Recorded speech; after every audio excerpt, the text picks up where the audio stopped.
लंका कांड। जामंत।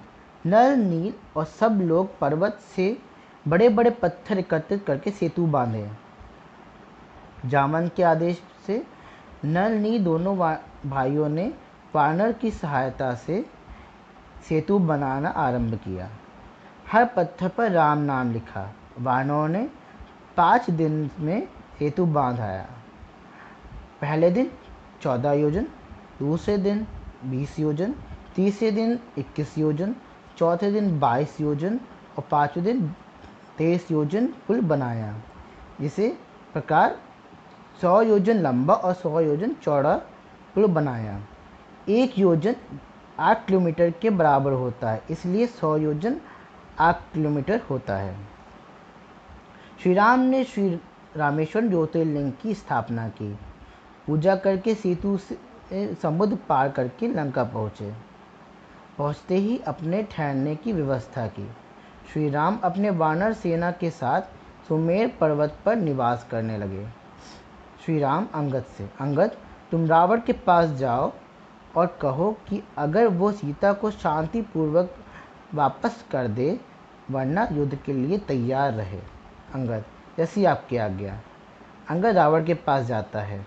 अंगद रावण के सभा में जाता है। अंगद रावण से, प्रभु श्री राम का दूत। अंगद। रावण, क्यों आए हो? अंगद, श्री राम ने मुझे भेजा है। अभी भी आप माता सीता को वापस कर दें, वरना युद्ध के लिए तैयार रहें। रावण, वानर जाओ, कह दो अपने राम से कि मैं सीता को वापस नहीं करूँगा। अब सब युद्ध होगा। अंगद अपना दाया पैर आगे रखते हैं। अंगद, तुमको बहुत अहंकार है ना, तो अपने लोगों से कहो कि मेरे इस पैर को उठाकर दिखाएं। एक एक करके सब आते हैं, पर कोई नहीं उठा पाता। रावण आता है। अंगद, तुम मेरे पैर मत पड़ो, तुम श्री राम के पैर पड़ो। फिर अंगद श्री राम के पास चले जाते हैं। अंगद श्री राम के पास पहुंचते हैं। अंगद, रावण युद्ध करना चाहता है। श्री राम, फिर युद्ध की तैयारी की जाए। सब युद्ध की तैयारी आरंभ करते हैं। युद्ध आरंभ होता है। रावण पुत्र प्रसन्न का वध लक्ष्मण ने किया। दुर्मुख का वध हनुमान जी ने किया। युद्ध में दुर्मुख का वध होता जाता है। खरपुत्र मकरध्वज और श्री राम के बीच युद्ध होता है। उसका शरीर कवच से ढका हुआ है, बस गला नहीं ढका है। श्री राम उसके गले पर प्रहार करके उसका वध कर देते हैं। रावण पुत्र त्रिशरा का वध हनुमान जी ने किया। अतिकाय का वध लक्ष्मण ने किया। अकम्पन का वध सुग्रीव ने किया। निकुंभ का वध अंगद ने किया। रात होते ही मेघनाद ने रथ पे सवार होके आसमान में आया और श्री राम के सामने मायावी सीता को मार डाला। यह देख श्री राम चिंता में आ गए। तभी विभीषण राम से, आप चिंता ना करें, क्योंकि वो मायावी सीता थी। विभीषण के यह कहने से श्री राम की चिंता खत्म हो जाती है।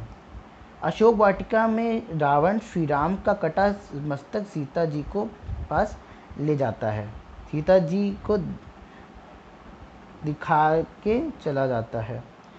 सीता जी से, पुत्री, ये प्रभु श्री राम का मायावी मस्तक था। अगले दिन कुंभ का वध होता है। सुग्रीव ने किया। मेघनाद ने युद्ध में नागपाश बाण चलाता है। इससे श्री राम और लक्ष्मण मूर्छित हो जाते हैं और सर्पों से लिपट जाते हैं। तब गरुड़ आके उनको दोनों को सर्प से मुक्त कराते हैं। मेघनाद और लक्ष्मण के बीच युद्ध होता है, जिसमें मेघनाद लक्ष्मण पर शक्ति बाण चला के उनको मूर्छित कर देते हैं। और लक्ष्मण के इस बात से विष चढ़ जाता है। श्री राम चिंता में आ जाते हैं। तभी विभीषण इसका उपाय बताते हैं। विभीषण, इसके लिए सुषेण वैद्य के पास उपाय है। यह सुनकर हनुमान जी सुषेण वैद्य की कुटिया पे जाके उनको कुटिया सहित उठा लाते हैं। विभीषण ऋषि सुषेण से, ऋषिवर, लक्ष्मण को देख के बताइए कि किसका क्या इलाज हो सकता है। ऋषि सुषेण, इसका इलाज संजीवनी बूटी से होगा, वो भी सूर्य अस्त से पहले चाहिए होगा, वरना लक्ष्मण का ठीक होना असंभव हो जाएगा। हनुमान जी, मैं लेकर आऊँगा, पर ये बूटी कहाँ प्राप्त होगी। ऋषि सुषेण, कैलाश पर्वत और ऋषभ पर्वत के बीच में 4 औषधियाँ प्रकाशित होती हैं, वहीं संजीवनी बूटी है। हनुमान जी, मुझे आज्ञा दें। मतलब वो जा रहे हैं, संजीवनी बूटी ले रहे हैं। हनुमान जी वहाँ से उड़ के निकल जाते हैं। रास्ते में हनुमान जी को कालनेमी दानव साधु के रूप में मिलता है। हनुमान जी कालनेमी से, मुनिराज, ये उत्तर दिशा है। कालनेमी, हाँ ये उत्तर दिशा है, आप जलपान करके आगे बढ़ें। हनुमान जी जलपान करने चले जाते हैं। जैसे ही तालाब में जलपान करने के लिए उतरते हैं, वैसे ही एक मगरमच्छ आता है। मगरमच्छ आते ही हनुमान जी पर आक्रमण कर देता है, पर हनुमान जी उसका वध कर उसका उद्धार करते हैं। मगरमच्छ, मैं शापित देव कन्या हूँ, मैं आपके आभारी हूँ कि आपने मुझे शाप मुक्त किया। वो साधु जो आपको मिला, वो रावण का भेजा हुआ कालनेमी है, जिसको आपका वध करने के लिए भेजा है। यह सुनकर हनुमान जी कालनेमी का वध कर देते हैं। हनुमान जी अब आगे बढ़ते हैं। उड़ते हुए अयोध्या के ऊपर से होते हुए संजीवनी बूटी के पर्वत पर पहुंचते हैं। पहुंचते ही हनुमान जी संजीवनी बूटी तोड़ लेते हैं।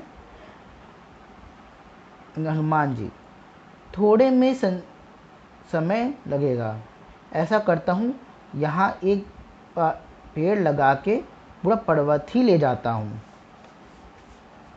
हनुमान जी वहाँ निशान के तौर पे पेड़ लगा के पूरा पर्वत उठाकर ले जाते हैं। ले जाते समय मार्ग में अयोध्या में भरत उनको राक्षस समझ के बाण चला देते हैं। बाण लगते ही हनुमान जी गिर जाते हैं। तब भरत उनके पास जाते हैं। भरत हनुमान जी से, आप कौन हैं, यहाँ क्या कर रहे हैं। हनुमान जी, मैं श्री राम का सेवक हूँ और मैं ये औषधियाँ लक्ष्मण के लिए ले जा रहा हूँ, क्योंकि वो मूर्छित हो गए हैं। भरत, मैंने आपको राक्षस समझ के बाण चला दिया, आप ये औषधि ले कर जाइए। हनुमान जी लंका चले जाते हैं। जाते ही उनने पर्वत रखा। हनुमान जी, मैं पूरा पर्वत ले आया हूँ, जहाँ पे संजीवनी बूटी है वहाँ पे निशान के तौर पे एक पेड़ लगा दिया है। फिर ऋषि सुषेण ने संजीवनी बूटी लेके लक्ष्मण का उपचार किया। लक्ष्मण ठीक हो जाते हैं और श्री राम हनुमान जी को गले लगाते हैं। युद्ध प्रारंभ होता है। रावण के कई योद्धा मारे जाते हैं। तब ढोल नगाड़ों से कुंभकर्ण को जगाया जाता है, जिससे कुंभकर्ण जाग जाता है। रावण कुंभकर्ण से, कुंभकर्ण जाओ युद्ध क्षेत्र में और राम के खिलाफ लड़ो।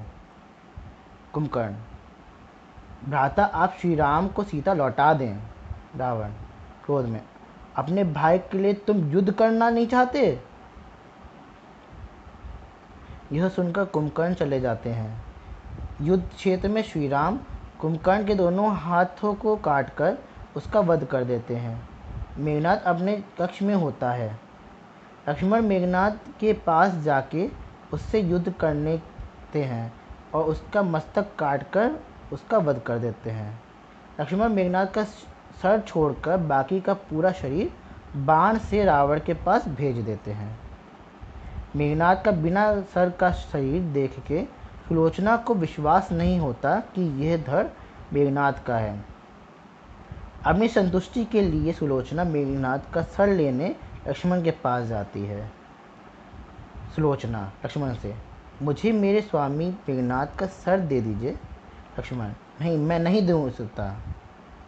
विभीषण लक्ष्मण से, ये अच्छी व्यक्ति हैं, इनसे सीता जी को मुक्त कराने का बहुत प्रयास किया। यह सुनकर लक्ष्मण मेघनाद का मस्तक लेकर आ जाते हैं और सुलोचना को दे देते हैं। श्री राम को राजा दशरथ का श्राद्ध करना है।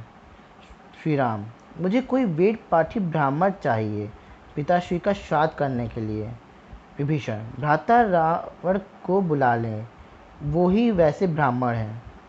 श्री राम, हनुमान, तुम रावण के पास जाओ और उनको श्राद्ध करने के लिए बुला लाओ। हनुमान जी, जैसी आपकी आज्ञा प्रभु। हनुमान जी रावण के पास जाते हैं और रावण के सामने रावण की तारीफ करते हैं। हनुमान जी रावण से, प्रभु श्री राम अपने पिता की श्री के श्राद्ध के लिए वेद ज्ञाता ब्राह्मण चाहते हैं। मैंने कहा कि आप बहुत ज्ञानी हैं, आपसे अधिक वेद कोई नहीं जानता, इसलिए श्री राम आपको बुलाने के लिए मुझे भेजा है। यह सुनकर रावण प्रसन्न हो जाता है। रावण, ठीक है, मैं चलूँगा।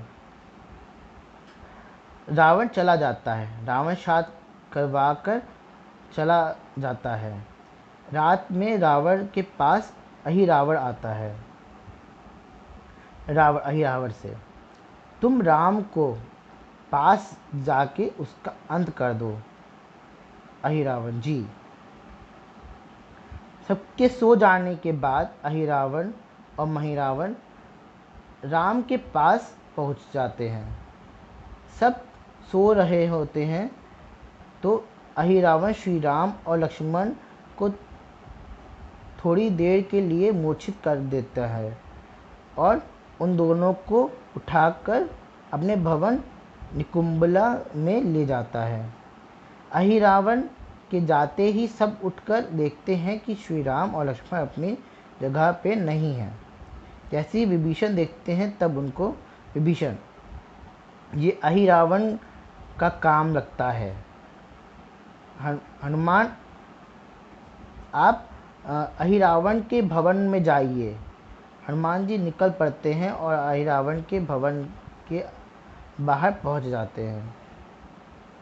भवन के द्वार पे मगरध्वज मिलता है, जो हनुमान जी को अंदर जाने नहीं देता। मगरध्वज हनुमान जी से युद्ध करने लगता है। युद्ध में मगरध्वज हार जाता है। युद्ध में मगरध्वज का पराक्रम देख के हनुमान जी प्रसन्न हो जाते हैं। हनुमान जी, तुम कौन हो? मगरध्वज, मैं हनुमान पुत्र और मीन से उत्पन्न मगरध्वज हूँ।